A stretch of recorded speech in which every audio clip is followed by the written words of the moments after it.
When Daniel first mentioned it, I laughed, not a soft, nervous laugh, but the kind that dripped with sarcasm. Really? I said, shaking my head. You're jealous of Ethan. He's my best friend. We've known each other since college. You're being ridiculous. Daniel's jaw tightened, but he didn't argue. He just nodded slowly and went quiet, the kind of silence that stings. That tells you you've crossed the line without realizing it.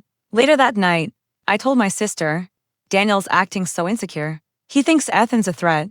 It's childish, she agreed, and I felt justified brushing it off. Ethan had always been there, through heartbreaks, bad jobs, everything. Even when Daniel and I first started dating, Ethan was the one person I could talk to without feeling judged. What I didn't realize back then was how it looked from the outside. Ethan texted me all the time, and I always replied right away. Sometimes I'd laugh at his messages during dinner, leaving Daniel sitting across from me, silent.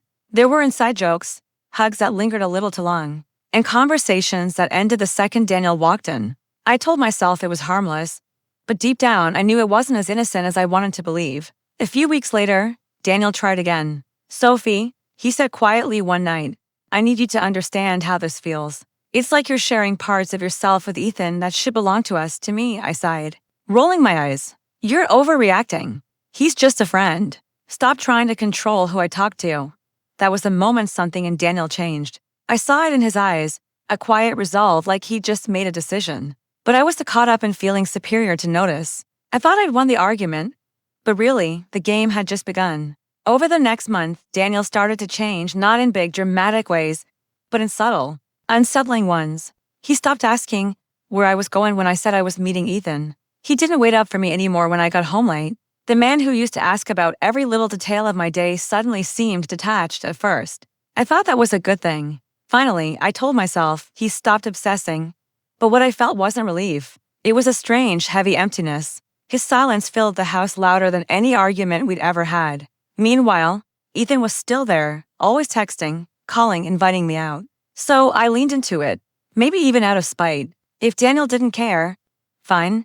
I'd laugh harder at Ethan's jokes, stay out later, share more secrets. But the more I poured into that friendship, the colder home became. Dinners turned quiet. Daniel barely looked at me. Nights ended with him rolling to his side of the bed without a word. Then one Friday night, I came home from hanging out with Ethan and saw Daniel sitting in the living room, a suitcase next to him. My stomach dropped. What? What are you doing? I asked, my voice shaking even though I tried to sound calm. He looked up at me, not angry, not sad, just empty. I can't do this anymore, Sophie. He said quietly, I warned you. I told you how it made me feel. And you mocked me. I'm done begging for respect in my own marriage. I froze. Wait, you're leaving me over Ethan? Are you serious? My words tumbled out, desperate. But he didn't even flinch.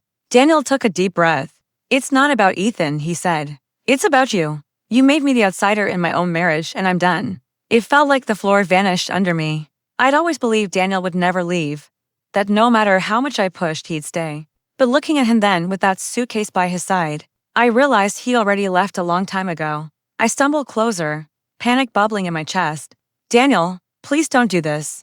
Ethan's just a friend. I was wrong to make fun of you. I didn't mean it, my voice cracked, the confidence I always carried slipping away. But Daniel only shook his head. You don't get it, Sophie? You didn't just make fun of me. You dismissed me like my feelings didn't matter. You laughed while I was drowning.